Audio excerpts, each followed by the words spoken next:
In this video, I'm going to talk about how you can get the KAST virtual crypto debit card and how you can use it to spend your crypto in the real world. Now, I've personally used this card. As you can see, I've made some transactions. I'm going to talk about honestly how you can actually get it and my experience with the card.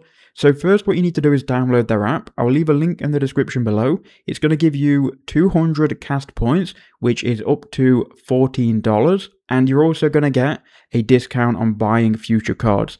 Now, their virtual card, like the one that you're looking at here, is actually free. Now, what you need to do is download their app and sign up. Now, when you sign up, you're going to need to enter in information, just standard KYC stuff.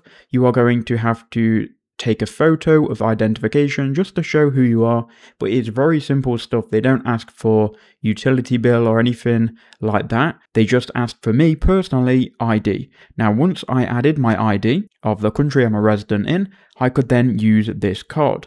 Now, as you can see, if we go to cards, you can see card is working. Now, we've got a payment here to grab. We've got another payment here, 10.56 USD. And we've got one that got declined because I didn't have enough in the balance. Now, if I go home, I should be able to show you the card fee. So as you can see here, the card fee was $0. So you don't have to buy the card. You just sign up, create an account, and you get your virtual card. You can go ahead and order cards in the top right-hand corner. As you can see, you can order different cards. And if you click on my link, you will get a discount on these cards. But generally, the virtual card works with Apple Pay, unlike Pay. So everything's working with Apple Pay.